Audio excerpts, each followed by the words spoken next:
My name is Chip Fletcher. I'm Associate Dean of the School of Ocean and Earth Science and Technology at the University of Hawaii Manoa.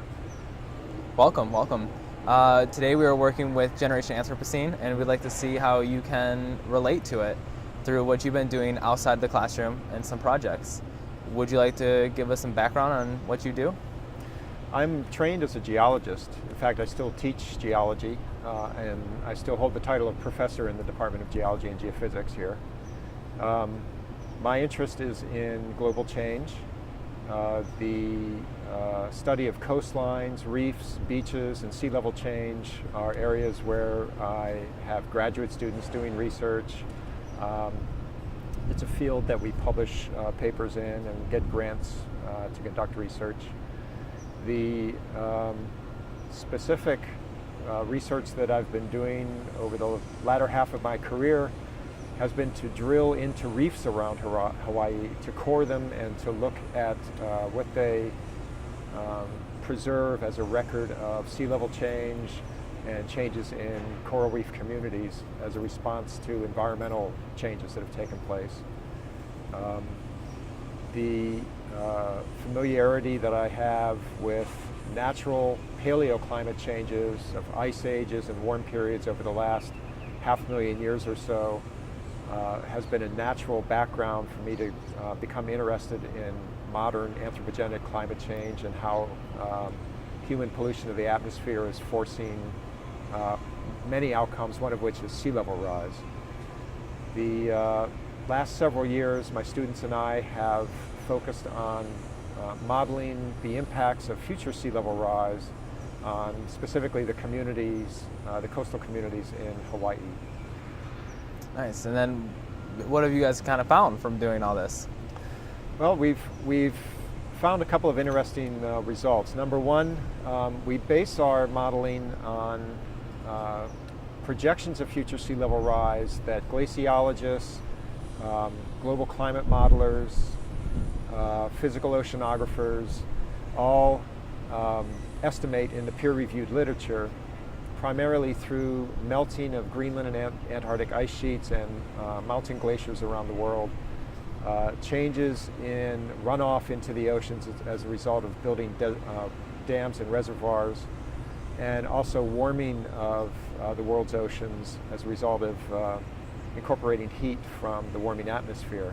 All of these lead to sea level change, and the best estimates of sea level change that are currently published as of March 2013 are around a foot of global mean sea level rise by mid-century, roughly 2050, plus or minus a few decades, and roughly anywhere from 2.5 feet up to as high as 6 feet by the end of the century. So we asked the question, what would 1 foot of sea level rise look like, say, in Waikiki or downtown Honolulu or any number of other coastal communities around the islands of Hawaii? The results of about 1 foot of sea level rise include increases in coastal erosion, probable increases in beach loss. Currently, after at least a century of sea level rise, on the order of 6 inches per century in the central Pacific around Hawaii, 70% of the beaches in Hawaii are in a state of net erosion or chronic erosion. With sea level rise accelerating in order to reach 1 foot of sea level rise by mid-century, we're going to be looking at some place on the order of 50 to 100 feet of shoreline recession in addition to what we are seeing right now. Now, when you get 50 to 100 feet of shoreline recession and your beaches are already on the order of 20 to 80 feet in width, this is pointing to dramatic beach loss around the state. And the reason it will likely end up with beach loss is because our historical practice of managing coastal erosion has been to build seawalls. This points to one management need, one community need, which is if we want beaches in our future, if we want beaches for our children and our grandchildren, we have to actually decide that we're going to have beaches. Thus far, we haven't had to make that decision. The beaches have simply existed. We could rely on them being there decade after decade. despite the fact that most beaches have continued to be here over the last century or so, we have lost beaches in Hawaii. So we know this phenomenon of coastal erosion leading to seawall construction, leading to beach loss, is a real progression. On the order of 9 to 10% of the beaches in Hawaii have completely disappeared because of the building of seawalls, and on the order of 25% of the beaches on Oahu have either disappeared or narrowed because of the building of seawalls. And seawalls are built in order to protect private property. So this raises the question of how are we going to plan for beaches to exist in the future? Well, there are a couple of things that need to be taken into account.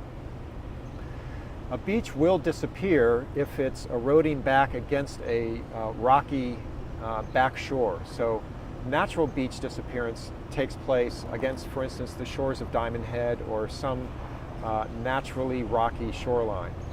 However, in a place like Kailua or Waimanalo or on the North Shore or a lot of other places where the back shore is actually made of sand and not solid rock, you can continue to erode the land. It will free the sand and you'll have a beach even though the beach is migrating landward. You'll lose the land. You've got to pull houses and roads that might be in the way. You've got to pull them out, but you can continue to have a beach.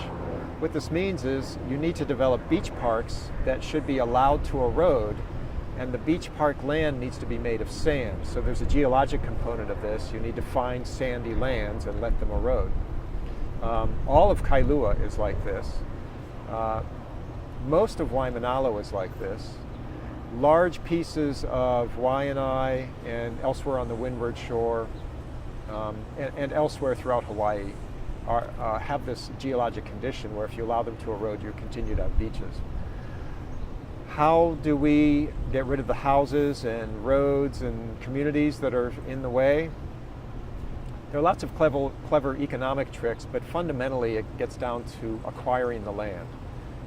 You can condemn the land, but the easiest way to do it is to have a willing seller, someone who is interested in selling the land to you so that you can remove all the development and simply let that land erode. And I imagine there are more willing sellers out there than you might think. There's a lot more to talk about in terms of community economics and the transition from family-owned homes that are beachfront to vacation rental houses that are beachfront. You're not threatening families when you try to acquire beachfront land. In many cases, you're actually interacting with the owner of a business. It looks like a home, but actually it's something that's rented to tourists on a weekly basis. And so in that sense, it makes the sort of ethical aspects of acquiring these private property a little more palatable. When it comes to roadways, the Department of Transportation, it's time for them to realize that building seawalls along our coastal highways might be effective in certain areas, but maybe there are other areas where relocating the highway makes more sense and in the long run is going to be a cheaper option, especially given that sea level rise is not going to come to an end at the end of the century. It's going to continue for many centuries, because carbon dioxide that we put into the atmosphere probably has over 1,000-year lifetime to it. And so global warming is just getting started. We have centuries of global warming to deal with, and we need to take that long-term look at the horizon in order to make the most efficient and effective and economical decisions for how we're going to adapt to the problem. Well, you definitely just answered my next question. You mentioned earlier the global warming is relevant to ocean warming and sea level rise. And I was going to say, do you see that reversing anywhere in the near future? Or not near, but near in talk of time itself. But it doesn't sound like it. Well, you hate to outguess Mother Nature. Yes. There is a scenario in which global warming could temporarily come to a halt. That scenario probably happened about 11,000 years ago in what's known as the Younger Dryas. In the Younger Dryas, we had been coming out of the last ice age. The world had been warming very rapidly. It warmed so rapidly that fresh water collected in the North Atlantic Ocean. Fresh water from melting Greenland ice sheet, melting sea ice, and also melting glaciers that were located on in Northern Europe and in North America. So much fresh water collected that it actually stopped an important oceanic circulation system called the thermohaline circulation. The thermohaline circulation occurs when the Gulf Stream comes up along the east coast of the U.S. It is evaporating that whole time, and it's becoming saltier and saltier. And as it gets into the North Atlantic, it's also becoming cold. So this cold, salty water becomes very dense, and it actually cascades down through the water column to the Atlantic seafloor. And it carries with it a lot of heat. That heat is released, and it's what keeps Europe warmer than it would be without this Gulf Stream circulation. Well, if we cover the North Atlantic with fresh water, it's going to cap or put to an end the thermohaline circulation, and all the heat that is brought out of the tropics and distributed across Europe would likely come to an end, and you'd go into a cold snap that in the case of the Younger Dryas lasted 1,000 years. Now, there was much more snow and ice to melt back then than there is today. But if we slow down the thermohaline circulation or even bring it to a halt completely, it's hard to say whether that would come to a halt for a few decades or a few centuries. And it's also hard to say exactly how much warming would be slowed down or even cooling initiated. But that's a scenario in which global warming could begin to slow down. Now, the North Atlantic is a region. This is not necessarily going to be a global phenomenon. And another aspect of it that we don't understand is if we slow down the thermohaline circulation and we do create some regional cooling, what sort of impact would that have as a global control on global temperature? If you want to see a very far-fetched version of this, there's a movie out called, I think it's The Day After Tomorrow, which has a lot of correct science in it, but it's taken to sort of an extreme that modern atmospheric sciences don't necessarily support. But it's the same fundamental idea. Okay. Now, is that something we would be doing? Would that be like a technical fix, or is that something the ice caps are going to melt and cause this freshwater pool, and that's something that would just happen naturally? Or are we thinking, we'll take buckets of fresh water up there? Is that something that's... No one is planning on a geoengineering project to shut down the thermohaline circulation, because it would actually be an extremely dangerous thing to do, and there would be a lot of loss of life. Definitely. It would be what's known as a negative feedback. It would be a natural feedback to anthropogenic warming. It would be a consequence of global warming caused by greenhouse gas pollution that produces so much warming that fresh water in very high abundance leads to the slowing down of the thermohaline circulation. All right, so on a more realistic level. Right, yeah. All right, so what would you see or say about things on Hawaii? How could we change that to not reverse, but to slow down the impact? Or you talked about moving roads and buying land and things like that, but right. Okay, is there anything that we might be able to do now, or is it just get ready for it? We need to start investing now, or it's just going to cost us more later? So backing up a little bit, there are two classes of activities that humans can engage in now with regard to climate change. One is mitigation. Mitigation is where we attempt to decrease or stop completely the production of greenhouse gases and engage in sort of geoengineering projects where we actually pull out of the atmosphere, reduce the amount of greenhouse gases that are in the atmosphere. Carbon dioxide is the primary target for that. There's also geoengineering in the perspective of putting some sort of reflective material up in the stratosphere that would reflect sunlight, a component of a percentage of sunlight before it reaches Earth's surface and does more heating. And in addition to mitigation, there's adaptation. So adaptation is recognition that we've set a certain amount of global warming in action. In fact, we see it around the world. In Hawaii, we see it all around us. There is proof that global warming is happening and the climate is changing in response to global warming. Well, given that there's a certain amount of change that has already happened, and there's a less well-known amount of change that's going to continue to happen no matter what we do, it's incumbent on us to minimize the negative impacts of this and to adapt. In the realm of adaptation, it's important to have targets. And this is where, in the area of sea level rise, establishing or recognizing a target of about 1 foot of sea level rise by mid-century and on the order of 2.5 to 6 feet of sea level rise by the end of the century, that gives us some planning targets. And a very important tool in adaptation planning is to develop maps. And when it comes to sea level rise, there's actually a relatively simple way to do this. We can take highly resolved data sets on coastal topography. And we get this using a technology known as Lidar. Lidar is a laser that can be shot out of an airplane or a helicopter. It can also be set up on a tripod, and we could do Lidar of your face or my face right now and make a map. Highly precise map. So we make maps of the coastal zone. We remove the impact of buildings and foliage and try and produce what's known as a bare earth topographic map. That map has a vertical resolution on the order of 18 to 20 centimeters, so it's about 3/4 of a foot. And then you can simply flood that surface using 1 foot of sea level rise at high tide. And you'd basically be looking at areas of the land surface that would be flooded by water at high tide, at the spring high tide, which occurs twice a month. We find that certain intersections in Honolulu become flooded with water. We find that beaches, of course, erode and flood with water.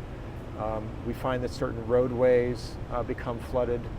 And when you look at a map of Honolulu at sort of large scale, you don't necessarily see these until you make a more precise map showing maybe 10 blocks by 10 blocks. All of a sudden you see many roadways. The sides of the roadways are flooded by water.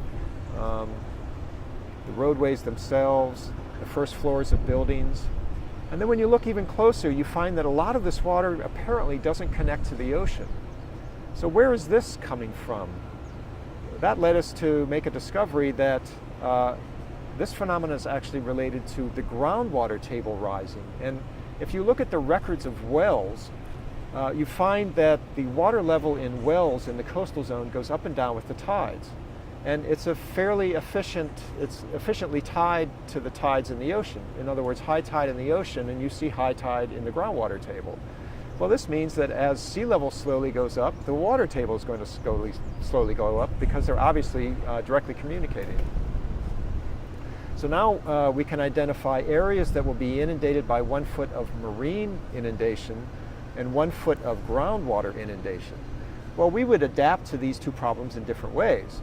Groundwater inundation, if you have an area that is extremely economically valuable to you and you really can't afford to have it get flooded by groundwater, you can pump the groundwater table down, and you can put in pumps, you can pump the water table down, and you can dump the water in the ocean.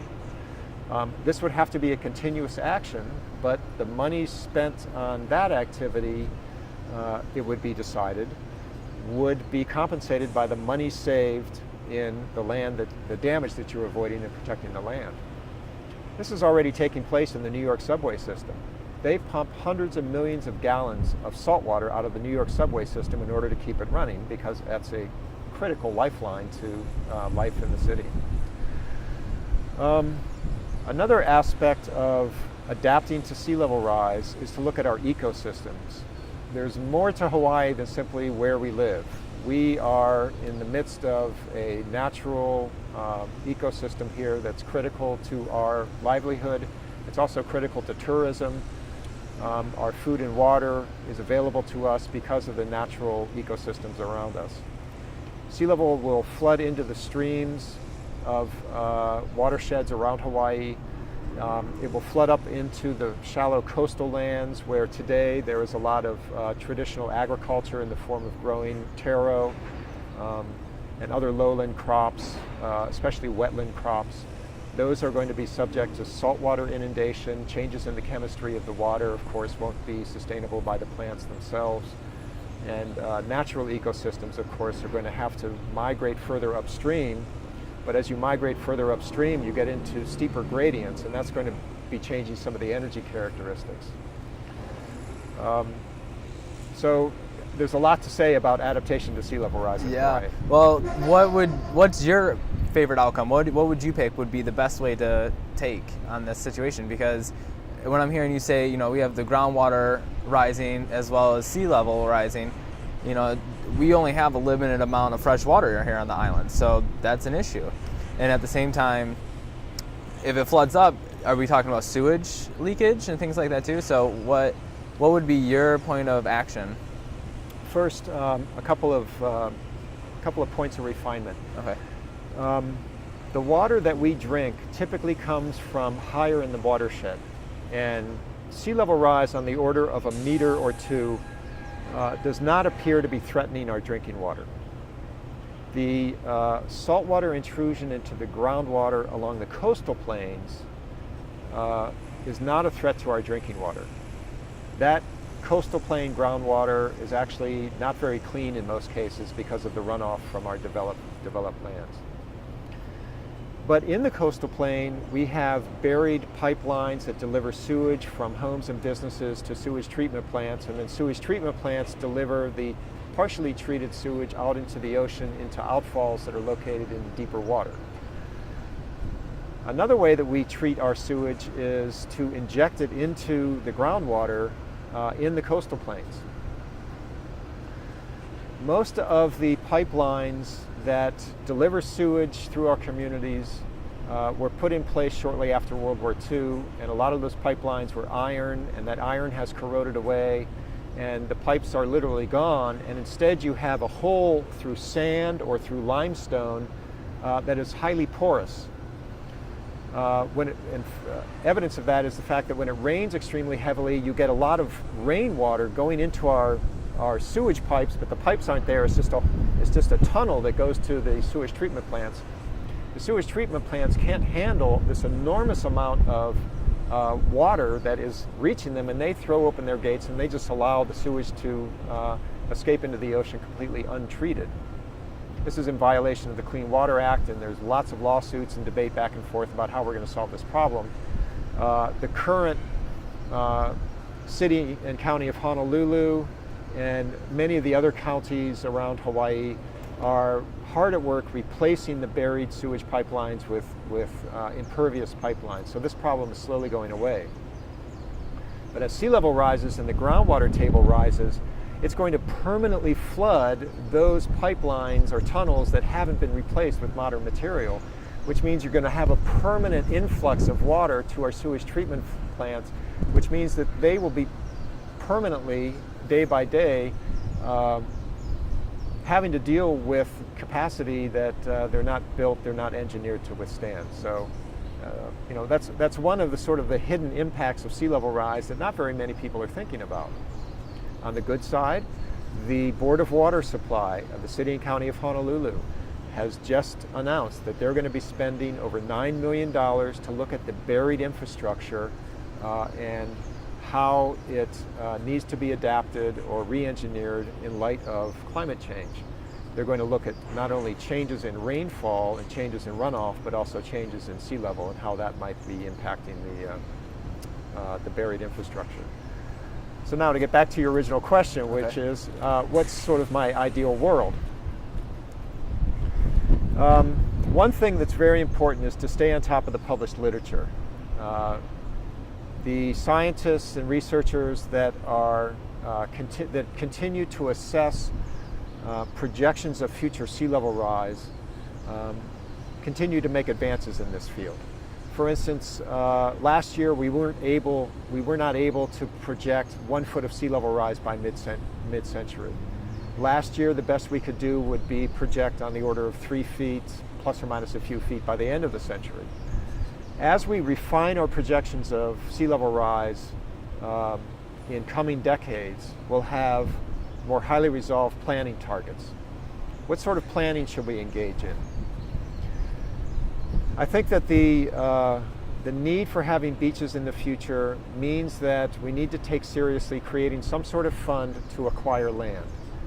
Unfortunately, we need to acquire beachfront land that have healthy beaches now and that is made of sand. Well, if you were to point to the most expensive coastal communities in Hawaii, which happen to be the most expensive coastal communities in the world, these would be healthy beachfront lands that are comprised of sand. So we're going to be needing to purchase extremely expensive property and then allowing it to erode, which seems sort of counterintuitive, but the fact is, scientifically, that's what makes the most sense if you want to have beaches. Let's take Kailua Beach, Oahu, for example. Here you have a 2.5 mile long beach. For the most of it, it's in a fairly healthy sediment budget, fairly healthy sand delivery to the system. At the south end of the beach, we have Kailua Beach Park, which is not healthy. It is dramatically eroding, and it's because we mismanaged the sand in that area. The entire beach, except for 1 or 2 spots, is lined with private beachfront homes. If we had the funds, I would acquire a set of maybe 10 properties, maybe 20 properties, and they're on the order of over 100 properties. Actually, it's probably 200 properties along the beach. Acquire a contiguous set of maybe 10 to 20 properties in the center of the beach where the availability of sand is the strongest. Remove these properties and create a fairly large beach park, and enlarge that beach park so it goes all the way back to North Kalaheo Avenue. There's already a small beach park there now, Kainalu Beach Park, but it's only 1 property in width. If we had 10 properties averaging $5 million each, that's $50 million. That gets up to $100 million if we want 20 properties, and then we have the properties behind them going back to the road, so maybe we're talking $250 to $300 million just to keep 1 beach. That's an awful lot of money. You can't just sit down and ask for that kind of money in 1 year, or for that matter, in 1 governor's administration, which would be 4 years. So this has to be done slowly. It needs to be planned for. I think it would be a dramatic improvement to actually pick up 1 property every few years. $5 million to $10 million every few years spent on acquiring a beachfront lot. I think that that's a possibility. We already have what's known as the State Legacy Lands Commission, where for every home that's sold in Hawaii, 0.5% of the real estate transfer tax goes into one of 2 things. One is to help the homeless situation in Hawaii. The other is to acquire land so that it won't be developed. The Legacy Lands Commission every year gets on the order of $4 to $6 million, and most of that money is spent in acquiring watershed lands, which are critically important for catching rainfall. Some of that money is spent in acquiring beachfront lands. A property was purchased in Hanalei Bay, on Hanalei Beach near the pier a couple of years ago, to sort of make contiguous undeveloped land in that area. Every county has its own version of a legacy lands fund, again, which has on the order of $2 million to $4 or $5 million. And these often work together to acquire lands on the Big Island or on Maui or on Kauai or Molokai. So we already have in place these funds that get recharged through small taxation from existing activities. One way to generate enough money to see beaches in the future and to sort of ramp up the legacy lands effort to buy more critically important public lands is to create a carbon tax. We have a small barrel tax now, but we could increase the carbon tax, generate funds, and also discourage the use of carbon-based activities. Carbon-based activities are clearly unsafe. They threaten the public health and safety. It's entirely appropriate to tax activities that threaten public health and safety, and so a carbon tax would make a lot of sense in Hawaii, and it would generate revenue that we could put to productive use to adapt to sea level change and also adapt to the potential for decreased rainfall, which has been projected in Hawaii as a result of global warming. And on the national level, there is now a carbon tax that's been proposed in Congress, and whether or not it gets passed and in what form it'll get passed will be a matter of national debate. Very interesting. You hit a couple topics there. Funds is a huge issue. Yep. Acquiring the property even Yep. after the funds And then from what I got, we're going to make, a public beach because all other beaches are going to be destroyed if we don't take action. Yeah. And, I'm kind of just thinking in my head, well, once those properties are destroyed, then we can just buy them for cheap and, make beach out of them. That's an interesting point. I wanted to say, I'm sorry for giving you such long answers, but I've learned in doing TV interviews that if you just dump it all out there, then you guys chop it up and you make, and I don't go away thinking to myself, oh, I wish I'd said this, I wish I'd said that. It's great, so no worries. It puts a lot of onus on your editing. It's interesting to ask, is a property that used to have a beach, but today has a seawall and gets hit with salt spray and there's no beach, less valuable than the property that used to have a beach? And the answer, according to my research, is no. A good example is the neighborhood called Lanikai. There are 100 beachfront homes there. All of them used to have beaches in front of them. I think roughly now there's 80 properties that have seawalls with no beach, and the beach is rapidly disappearing year by year on the remaining properties that still have beach. There is no significant difference in the real estate value of these homes, whether or not there's a beach or whether or not there's a seawall there. I do get called by real estate folks on occasion who say, I have a client who wants a beach in front of their house, they want a healthy beach, they're aware of sea level rise, they're aware of coastal erosion, and in that case, they're someone who wants to purchase a healthy beach and doesn't want a house that's located right on top of the beach. They want some broad setback. Which remind me, that's another issue. But generally speaking, there hasn't been any decrease in real estate values because of beach loss. Surprising. Another wrinkle of this is, though, that many of our beachfront homes and our seawall front homes are no longer owner-occupied. They have been turned into vacation rentals. Now, if you come from Kansas or you come from Tokyo, you've been sold Hawaii in the version of hundreds of photographs of beaches and coconut trees and the Hawaiian culture, and you come here with this image in your head, it actually is like a pair of sunglasses or shades. You don't quite see the real Hawaii. You see the Hawaii that you've spent money to find. You rent a house that has a seawall and not a beach in front of it, and you have to drive every day to go find the beach. That's probably not going to put you out. It's probably not a big bother to you. You have the ocean out there. It doesn't take too much to load up the car and go to the nearest beach. And here in 2013, the projections for tourism are 8.5 million tourists per year. 2 years ago, it was 7 million tourists per year. Year after year, the amount of tourism in Hawaii sets new records. So the beach loss that we've experienced already apparently is having zero impact on tourism. And I can tell you that from a hotel point of view, you sell more food and drinks around the pool than you do to the people who are out on the beach. And many of the hotels in Hawaii are actually bringing in sand, and they're creating little beaches in their pool area. And the pools are no longer simply pools. They're waterfalls and tunnels, and over there there'll be a beach, sort of a fake beach that they've built. So we're assimilating beaches in other ways into our tourism experience here. That just, it blows my mind, because I've talked to so many people about, obviously, the tourism industry here in Hawaii is basically what keeps Hawaii afloat economically. But at the same time, it's literally destroying what people are coming to see. More than that, it's not only destroying what people are coming to see, it's destroying what people who live here rely on, and it's our quality of life that is going downhill. Beach loss is like a canary in the coal mine. It is an indicator of the quality of life for people who live in Hawaii.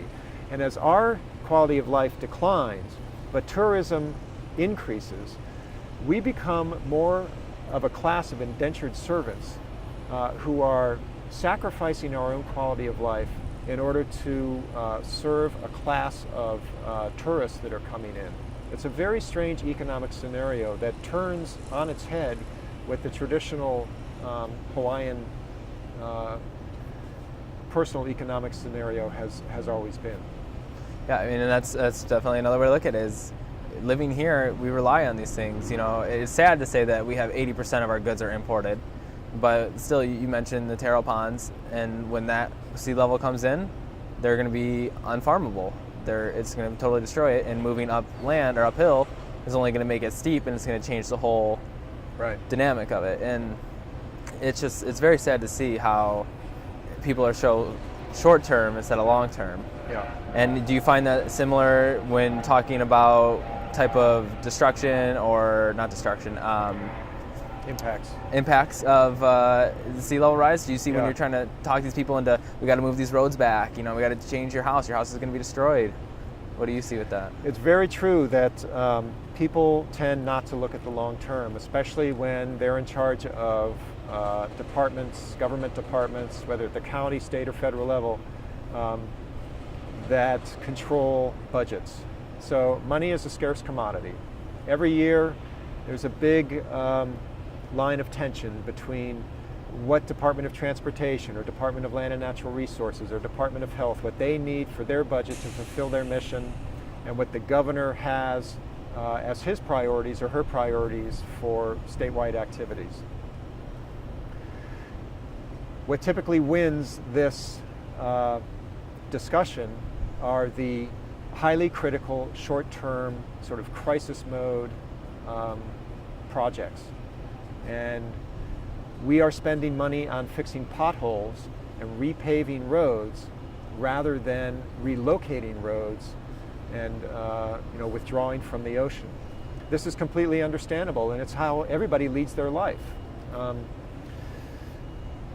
Unfortunately, 1 foot of sea level rise by mid-century has not been compelling to the planning agencies in Hawaii. And they tell me this, that in making their annual decisions about how to spend their money, 1 foot of sea level rise to them doesn't mean that they need, they are not ethically compelled to act immediately in the face of 1 foot of sea level rise by mid-century. The problem is that that's only 40 years in the future. And at that point, we will have reached 1 foot of sea level rise. Before 1 foot is 11 inches and 10 inches, and we're going to be slowly climbing our way into that situation. Today, at spring high tide, which is when you have a full moon up there, or when you have a new moon, in other words, it's a dark moon, seawater comes up our storm drain system into downtown Waikiki and downtown Honolulu. I can show you photographs of puddles of water on the sides of the road, which are 100% salt water. When you drive through these, you think you're driving through a little rain puddle, but it's not rain at all. It's the ocean coming up through the manhole covers. Just to clarify what the storm drain system is, when it rains, that rainwater has to go someplace, and it runs off the sides of the roads down these little holes that we put in the side of the road. Those are called the storm drain system, and that water goes out to the ocean. Well, with sea level rise, the ocean instead comes up onto our roads. It's already happening in over a dozen locations in Waikiki and Honolulu at high tide. Next year it'll be a little bit more. Next decade it'll be a little bit more. And until finally entire intersections will be wet, and they'll be wet with salt water, and as you drive through there, all that salt's going to splash up into the chassis of your car, and we're going to start seeing corrosion and rust problems with our automobile and transportation corridor. Definitely, because like you mentioned, it's not just going to be 12 inches overnight. It's gradual, and I think the biggest issue is getting everyone onto the same page. You talked about planners and things like that, but it's not everybody has to be 100% on board. You just have to, what do we agree on? Like, what? It's just really difficult. So getting on the same page is you've identified the critical first step for any sort of community problem. That is, everybody has to be educated. And so all of these sorts of activities begin with outreach and education. In talking to groups, most of us who are involved in raising awareness of global warming problems are recommending no regrets measures first. In other words, there are steps that we can take that are completely consistent with adapting to global warming that, even if there weren't global warming, would make sense to take anyway. For instance, homes built close to the shoreline that are slab-on-grade construction. In other words, they're on poured concrete slabs. Tsunamis, hurricane storm surge, these will all damage those homes. As sea level rises and a typical winter swell, which is not a storm at all, but just a normal regular swell event that arrives on the South Shore in the summer and the North Shores in the wintertime, as sea level rises, those waves are going to cross the beach, cross the vegetation, and into these homes that are built on the ground level. If we simply changed our building codes so that the first several blocks of homes, as they were renovated in the next couple of decades, instead were put up on footings, which is a very convenient way to build.